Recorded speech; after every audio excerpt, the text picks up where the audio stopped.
स्वागत है आप सबका। मैं Vivek Bindra, international motivation speaker, leadership consultant, business coach. आपको सफल बनाना मैंने जिम्मेदारी ले ली है। बहुत सारे व्यापारी आज भी मेरे देश में मुंगेरी लाल की तरह काम कर रहे हैं। कौन है मुंगेरी लाल पता है आपको? ये वहां धंधा खोलता है जहां सबका चल रहा है। इसकी जूस की दुकान चल गई, चलो अपनी खोल देते हैं। इसका छल्ली भुट्टा चल गया, मेरा लगा देते हैं। इसकी बिक रही आइसक्रीम तेज, मेरा भी लगा दे आइसक्रीम का ठेला। ये मुंगेरी लाल की तरह धंधे करेंगे तो लोग आएंगे और एक साथ लाइन लगा के। देखिए, धंधा वो होना चाहिए जिसमें दूसरा घुस ना पाए। एक बार और कमान, मोनोपोली कैसे क्रिएट करेंगे? एंट्री बैरियर खड़ा करके। क्या होता है एंट्री बैरियर? आज कमाल का फॉर्मूला देने जा रहा हूं।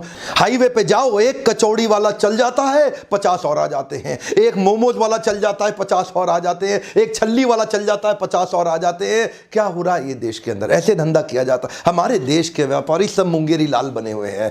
आज वही मुंगेरी लाल को बाहर निकालूंगा। मैं आपसे बात कर रहा हूं, ध्यान देना। व्यापार ऐसा करूं कि दूसरा घुस ना पाए। अपने बिजनेस को एक मोनोपोली अपनी मार्केट में कैसे क्रिएट जानना चाहते हैं? कुछ टिप्स देने जा रहा हूं। मेरा पहला टिप है, मैं जो आपके सामने टेक्निक्स दे रहा हूं उनको बोलते हैं एंट्री बैरियर।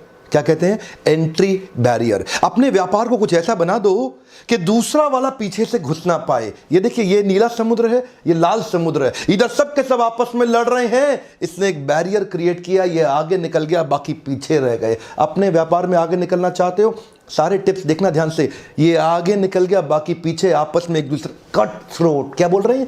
कट थ्रोट, एक दूसरे का गला काटने में लगे। क्या आपके साथ भी डिस्काउंट देना पड़ता है आपको? उधारी देनी पड़ रही है आपको? ये डिस्काउंट उधारी सब बंद। आज धंधा करेंगे कैश में, मुनाफा कमाएंगे मोटा। ध्यान दीजिए आगे कैसे निकलना है। मेरा पहला पॉइंट है इंटेलेक्चुअल प्रॉपर्टी प्रोटेक्शन। क्या अर्थ हुआ इसका? कोका कोला का एग्जाम्पल देते हैं आपको। कोका कोला क्या है? एक ऐसा सोल्यूशन सिरप बनाया है कोका कोला ने। अपनी कोल्ड ड्रिंक खुद नहीं बनाता, बॉटलर को बोलता है कार्बोनेटेड पानी मिलाओ, चीनी मिलाओ मेरे सिरप में। उसके सिरप के बारे में 1891 से शुरुआत करी, आज तक सिरप के बारे में किसी को नहीं पता कि कोई जानता ही नहीं उसका सिरप कैसे। इसको क्या बोलते हैं? Trade secret. एक्चुअल फॉर्मूला आज तक कुछ ही गुमनाम लोगों को पता है, और वो गुमनाम कौन है? उनका कोई नाम नहीं, उनकी कोई पहचान नहीं। कर्नल सैंडर्स ने भी केएफसी के अंदर ऐसा ही ट्रेड सीक्रेट जनरेट किया अपनी सीक्रेट रेसिपी के साथ में। किसी को नहीं पता चलता, लेकिन बिजनेस बहुत स्केल अप कर दिया। क्या आपके बिजनेस में भी आप कुछ ऐसा कर सकते हैं जिससे एंट्री बैरियर जनरेट हो जाए?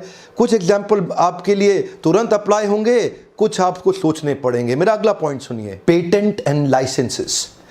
पेटेंट एंड लाइसेंसेस ये यूरोपियन अमेरिकन कंपनीज बहुत करती हैं। अच्छा, हमारे देश में भी कुछ मुंगेरी लाल, चवन्नी लाल उसको बना लेते हैं, लेकिन डर के मारे किसी को पता ना लग जाए, किसी को पता, धंधे में केवल अपने बेटे को बिठा लेते हैं। पेटेंट एंड लाइसेंसेस की मदद से धंधा बहुत स्केल अप हो सकता है। फार्मास्यूटिकल इंडस्ट्री में इसका बहुत इस्तेमाल किया जाता है।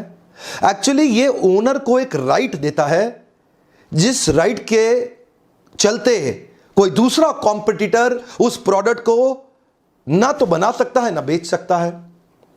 फार्मास्यूटिकल इंडस्ट्री के अंदर दो प्रकार की मेडिसिन बनती हैं, एक है जेनेरिक और दूसरी है मॉलिक्यूल। जेनेरिक मतलब जनरल, जो सबके पास है। मॉलिक्यूल मतलब आपने अपने आर&डी के अंदर वो स्पेसिफिक आइटम बना ली जिसका आपने पेटेंट ले लिया। अब 10 रुपए की आइटम आप 1000 रुपए की बेच रहे हैं, लेकिन कोई कंपटीशन घुस नहीं सकता। एंट्री बैरियर क्रिएट कर दिया। एंट्री बैरियर भी क्रिएट किए जा सकते हैं अगर आप छोटे आर&डी सेंटर बिल्ड कर ले अपनी कंपनी के अंदर, अपनी ऑर्गेनाइजेशन के अंदर। आपको लगता है मुश्किल, अभी सुनते रहिएगा। आसान कई तरीके हैं, और एक ऐसा तरीका है जो आपको सफल पक्का बना देगा, वो लास्ट में बताऊंगा। अगला वाला एग्जाम्पल तो आप रोज अपने जीवन में देख रहे हैं, डिस्ट्रीब्यूशन नेटवर्क। ये डिस्ट्रीब्यूशन नेटवर्क भी एंट्री बैरियर क्रिएट कर देता। जानना चाहते हैं कैसे? नोकिया का डिस्ट्रीब्यूशन नेटवर्क बड़ा था, लेकिन अंदर से खोखला, कमजोर था। नोकिया अपने डिस्ट्रीब्यूटर रिटेलर को 15-15, 20-20, 25-25 रुपए दिया करता था मार्जिन में। लोग इंतजार कर रहे थे कोई आ जाए नोकिया को पीटने के लिए, रिटेलर, क्योंकि रिटेलर थके हुए थे। 20 रुपए के मार्जिन पे मोबाइल बेचा करते थे। नोकिया ने ध्यान नहीं रखा अपने डिस्ट्रीब्यूशन नेटवर्क का, लेकिन वहीं कौन आ गए? Oppo, Vivo. Highest margin they रहे हैं आज, सबसे बड़ा मार्जिन दे रहे हैं। किसी भी रिटेल की दुकान पे चले जाओ, वो बोलेगा सबसे बढ़िया मोबाइल ओप्पो का है, ले लो। सबसे बढ़िया मोबाइल ओप्पो का है, ले लो। ओप्पो वीवो की वो तारीफ करता है। क्यों? ओप्पो वीवो ने आज डूबते हुए रिटेलर को ऐसे रिटेलर को जिसको फांसी लग जाती, मर जाता बेचारा, क्योंकि उसके पास मार्जिन नहीं था, खर्चे के लिए पैसा नहीं था। आपको पता नहीं मोबाइल जो का धंधा है ना, बहुत कम मार्जिन का है। मोबाइल में बहुत ज्यादा मार्जिन नहीं होता, लेकिन ऐसे मोबाइल रिटेलर को बचाने के लिए ओप्पो और वीवो आए हमारे देश के अंदर। उन्होंने डिस्ट्रीब्यूशन नेटवर्क पावरफुल बिल्ड कर दिया। आज रिटेलर, डिस्ट्रीब्यूटर ओप्पो वीवो की तारीफ करते हैं, क्योंकि उन्होंने उनका ध्यान रखा है। आज ओप्पो वीवो ने डिस्ट्रीब्यूटर रिटेलर्स की जिम्मेदारी उठाई है, और आज डिस्ट्रीब्यूटर रिटेलर ओप्पो वीवो के लिए बहुत लॉयल हो गए हैं। बाकी सारी हैंडसेट कंपनी के लिए एंट्री बैरियर क्रिएट हो गया है। क्या हो गया है? Entry barrier. इसको बोलते हैं एंट्री बैरियर। आपके पार्टनर्स के साथ मिलकर आप ऐसा संबंध बना लो, उनके साथ ऐसा मजबूत संबंध बना लो कि दूसरा कोई अंदर घुस ही ना सके। क्या आपने अपना डिस्ट्रीब्यूशन नेटवर्क तैयार किया? कर सकते हैं आप। लीडरशिप फनल में आते हैं ना आप में से कई लोग, उनको हम हेल्प करते हैं बिल्ड करने के लिए। लेकिन अगर आप नहीं आ सकते तो कम से कम वीडियो देखिए। बहुत तरीके हैं एंट्री बैरियर बिल्ड करने के। मैं कुछ और बताने जा रहा हूं। जब सैमसंग और नोकिया एक के बाद एक रिटेलर को घाव पे घाव दिए जा रहे थे और उस पर नमक छिड़क के मुस्कुरा रहे थे, हमारा मोबाइल अपने आप बिकता है, रिटेलर क्या बेचेगा, तभी उनके घाव पे, उनके जख्म पे मरहम लगाने के लिए करण अर्जुन की तरह आए ओप्पो वीवो, जिन्होंने आकर डिस्ट्रीब्यूशन नेटवर्क बनाया। वो मां बोलती थी ना, मेरे करण अर्जुन आएंगे, मेरे करण अर्जुन आएंगे, मेरे करण अर्जुन आएंगे, मेरे करण अर्जुन आएंगे, मेरे करण अर्जुन आएंगे। आ गए ओप्पो और वीवो। ऐसा डिस्ट्रीब्यूशन नेटवर्क को एम्पावर किया।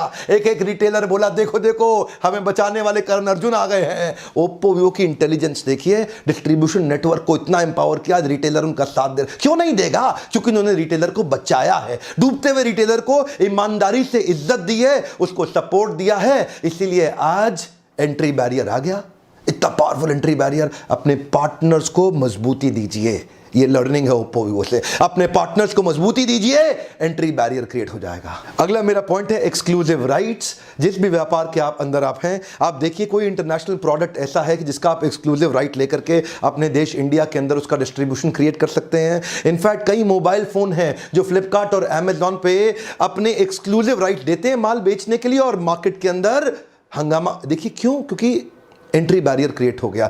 जैसे एमआई के फोन, मोटोरोला, लेनोवो, ये एक एक महीने के लिए अपने प्रोडक्ट को एक्सक्लूसिव केवल फ्लिपकार्ट को देते हैं या अमेजॉन को देते हैं। फ्लिपकार्ट ने तो काम ही ये कर रखा है, 70% जब भी एक्सक्लूसिव धंधे का काम आएगा तो फ्लिपकार्ट ले लेता है। ये उसका तरीका है बिजनेस करने का। एंट्री बैरियर क्रिएट कर दिए। देश के सारे रिटेलर तंग होते रहते हैं फ्लिपकार्ट के कारण। जितने मोबाइल रिटेलर परेशान हैं फ्लिपकार्ट और अमेजॉन से। अमेजॉन थोड़ा पीछे है, वो 30% लेता है। फ्लिपकार्ट सबसे ज्यादा एक्सक्लूसिव सेल्स की डील्स उठा लेता है मार्केट के अंदर। ये भी एंट्री बैरियर क्रिएट करने का तरीका है। कोई भी आपकी इंडस्ट्री के अंदर ऐसा प्रोडक्ट जो अभी भारत देश में नहीं बिक रहा, उसका जो भी ओरिजिनेटिंग कंट्री है, उस कंपनी को वहां कांटेक्ट करके उसके एक्सक्लूसिव इंडिया सेलिंग राइट्स, अगर आप में दम है तो आप ले सकते हैं। एंट्री बैरियर क्रिएट हो जाएगा, कोई कंपटीशन आपके अगेंस्ट खड़ा नहीं हो पाएगा। अगला मेरा पॉइंट है इकोनॉमीज ऑफ स्केल।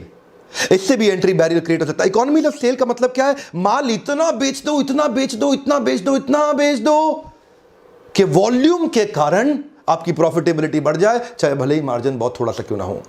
उदाहरण है वॉलमार्ट, उदाहरण है डी मार्ट, उदाहरण है बिग बाजार। ये लोग जब मार्केट से माल खरीदते हैं ना, इतना बड़ा बल्क में सेंट्रलाइज्ड परचेजिंग के कारण खरीदते हैं, अपने आखिरी पैसे के 100वें हिस्से के आखिरी पैसे का भी डिस्काउंट ले लेते हैं। इतना बल्क में खरीदते हैं कि उसके कारण ये इकोनॉमीज ऑफ स्केल बिल्ड कर लेते हैं। इनसे सस्ता कोई खरीद ही नहीं सकता, एंट्री बैरियर हो गया। अब इनसे सस्ता कोई बेच ही नहीं सकता, एंट्री बैरियर हो गया। आप अपने बिजनेस को बहुत बड़ा करके, मार्जिन्स कम करके, ऐसा प्राइस मार्केट में ऑफर कर सकते हैं जिसमें एंट्री बैरियर क्रिएट हो जाए और कोई और। यही तो डील रहती है इसकी बिग बाजार की। आप सोचते होंगे इतना माल सस्ता कैसे दे देता है, यही तरीका है उनका। या फिर डी मार्ट भी कर रहा है, अब इससे में बहुत तेजी से ग्रो कर रहा है हमारे देश के अंदर। अगला एग्जाम्पल, ये थोड़ा हर आदमी नहीं कर सकता, इसको बोलते हैं हाई कैपिटल इन्वेस्टमेंट। मेरे आपने पुराने वीडियो में देखा ही हुआ है जियो वर्सेस एयरटेल, जहां मैंने बताया 2.5 लाख करोड़ रुपया इन्वेस्ट नई टेक्नोलॉजी पे किया, पुरानी पे किया ही नहीं जियो ने। इसको बोलते हैं हाई कैपिटल इन्वेस्टमेंट, जहां एंट्री बैरियर क्रिएट कर दिया। एयरटेल बेचारा पुरानी वाली इन्वेस्टमेंट से जूझ ही रहा था, ये नई इन्वेस्टमेंट पे 2.5 लाख करोड़ रुपए खर्च कर दिया। बाकी लोग पीछे पीछे आने में बहुत परेशान हो रहे हैं, इतना बड़ा बैरियर हो गया। टाटा तो बिक ही गया, उसको तो बेचारे को एयरटेल के पास जाना पड़ा, हमको खरीद लो।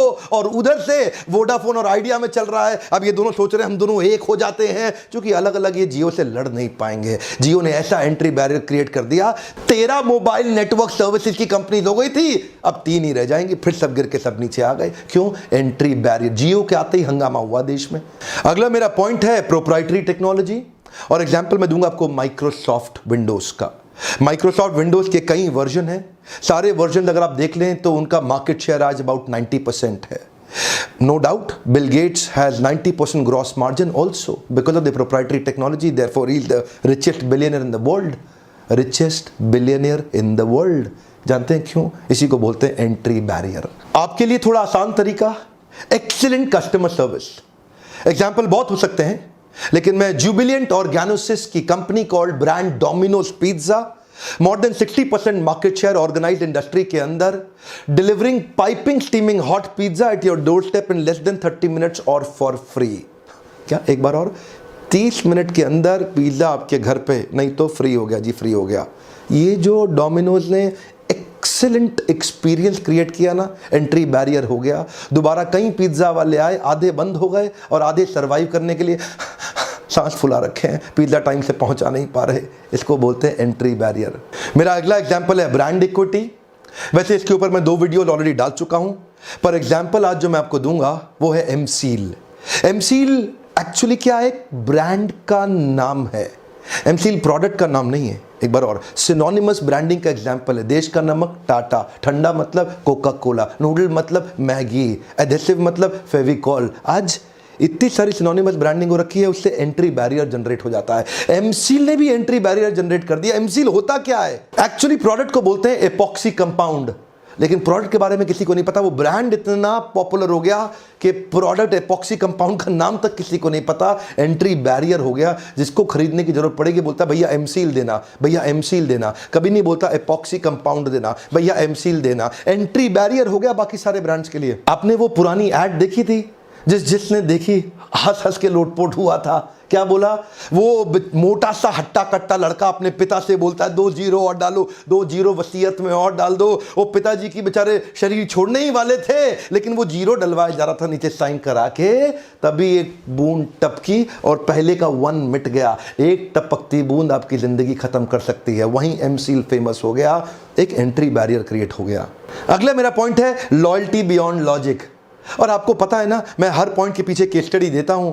मेरे क्लाइंट्स हैं, अच्छा हमदर्द भी मेरा क्लाइंट है। हमने क्या देखा, हमदर्द के कुछ प्रोडक्ट थे जो हैदराबाद के अंदर इस्लाम प्रैक्टिस करने वाली कम्युनिटी के बीच में बड़े पॉपुलर थे। यूनानी प्रोडक्ट, और प्रोडक्ट भी बड़े शानदार थे। बीच में हुआ ऐसा कि हमदर्द की कंपनी के अंदर स्ट्राइक हो गई, शायद लेबर यूनियन से हुआ होगा, और वो प्रोडक्ट बनना नहीं। इतने में पीछे बैद्यनाथ ने तैयारी मारी, बैद्यनाथ लेके अपने प्रोडक्ट पहुंच गया। लो भाई हमदर्द तो है नहीं, मेरा ले लो, मेरा ले लो। लोगों ने लेना तो शुरू कर दिया, लेकिन जैसे ही हमदर्द वापस आई, लोगों ने बैद्यनाथ को फिर से भगा दिया और फिर से हमदर्द का प्रोडक्ट लेना शुरू कर दिया। इसको क्या बोलते हैं? Loyalty beyond logic. कुछ मार्केट के अंदर, कुछ रीजन के अंदर आप लॉयल्टी बियॉन्ड लॉजिक जनरेट कर सकते हैं। जैसे इस्लाम प्रैक्टिस करने वाले लोग हमदर्द में बहुत फेथ रखते हैं, वो लॉयल्टी बियॉन्ड लॉजिक है। बेचारा आया तो था बैद्यनाथ, लेकिन कुछ कर नहीं पाया। ध्यान दीजिएगा, रीजनल लॉयल्टी बियॉन्ड लॉजिक भी हो सकती है, जो मैंने पिछले वीडियो में बताया। राहुल गांधी की अमेठी के अंदर लॉयल्टी बियॉन्ड लॉजिक है। कोई भी आ जाओ, राहुल गांधी को अमेठी में हरा नहीं सकते। ऐसे कई उदाहरण हो सकते हैं, रीजनल हो, नेशनल हो। आपकी मार्केट के अंदर भी आप ऐसी सर्विस क्रिएट कर दो, लोग आपको लेके लॉयल हो जाएं। कोई भी आ जाए, आप ही से माल लेंगे, किसी और का लेंगे नहीं। ये एक एग्जाम्पल था केस स्टडी का। क्या आपके मन में कुछ सवाल आ रहे हैं कि ये आपके बिजनेस में कैसे इंप्लीमेंट होगा? अगर आप अपने बिजनेस में इंप्लीमेंट करना चाहते हैं तो इस पे मैं कुछ फ्रेमवर्क्स बना के देता हूं आपको लीडरशिप फनल प्रोग्राम में, जहां कस्टमाइज तरीके से आप उससे प्रश्न कर सकते हैं कि आपके बिजनेस के अंदर एंट्री बैरियर। देखो, अगर धंधा ऐसा करोगे जो हर आदमी कर रहा है तो डिस्काउंट भी देना पड़ेगा और उधारी भी देना पड़ेगा। कभी धंधे में पनप नहीं पाओगे। असली व्यापारी वो है जो कंपटीशन को तहस नहस तक कर देता है। मैंने बिल गेट्स और मुकेश अंबानी को देखा, इनकी आदत है, पारिवारिक आदत है पूरे कंपटीशन को तहस नहस कर देने की। आप अपने बिजनेस के अंदर ब्लू ओशन, इनोवेशन या डिफरेंशिएशन क्रिएट करना चाहते हैं और आप चाहते हैं एंट्री बैरियर लग जाए ताकि आपके बिजनेस में हर कोई ना घुस जाए और आप अपने बिजनेस को नए लेवल तक लेके जा सकें। मैं कुछ ना कुछ केस स्टडी के माध्यम से ही उस वीडियो को समझाता हूं, टॉपिक को समझाता हूं। आज भी हर पॉइंट में आपने ध्यान दिया होगा, कोई ना कोई कंपनी का, कॉर्पोरेट का एग्जांपल और केस स्टडी देके उस पॉइंट को एक्सप्लेन किया। यही मेरी स्पेशलिटी है जिसके लिए आप हर बार आइए और इन पावरफुल वीडियोस को देखिए। आज का मेरा प्रश्न बड़ा सीधा सा है, अगला कौन सा केस स्टडी देखना चाहते हैं खुल के बताइए। कुछ मैं तुरंत बना देता हूं, कुछ को बनाने में समय ले रहा हूं। मैं जानना चाहता हूं मेरे व्यूअर्स के बीच में सबसे पॉपुलर केस स्टडी कौन से बनाने की डिजायर है, जो आप मुझे कम्युनिकेट करते हैं। सबसे ज्यादा वोट आप कौन सी पॉपुलर केस स्टडी को देना चाहेंगे, मैं नीचे जाके पढ़ूंगा। जो केस स्टडीज आपकी इच्छा हो, एक दूसरे के कमेंट पे भी आप कमेंट कर सकते हैं। और प्रयास मैं करूंगा तुरंत सबसे ज्यादा डिमांडेड केस स्टडीज पे अपना अगला वीडियो बनाने के लिए। मेरा पर्पस है मैं ऑथेंटिक एंटरप्रेन्योरशिप और कॉर्पोरेट लीडरशिप इस देश में बिल्ड करूं। अगर इस प्रकार की वीडियोस आपको पसंद है, तुरंत थम्स अप, लाइक दीजिए, मेरा भी उत्साह बढ़ता है। शेयर हर उस व्यापारी को करिए व्हाट्सएप ग्रुप में जिसको इस प्रकार के वीडियो से एक मैं रिक्वेस्ट कर रहा हूं, कुछ आपका नहीं लगना, यही शेयर का बटन है, व्हाट्सएप पे दबा दो और अलग अलग ग्रुप्स में डालो ताकि लोग इनको देख के उनका फायदा हो सके। हमारे देश के व्यापारियों का मेरा पार्टनर बनने के लिए, वीडियोस देखने के लिए आपका फिर से धन्यवाद।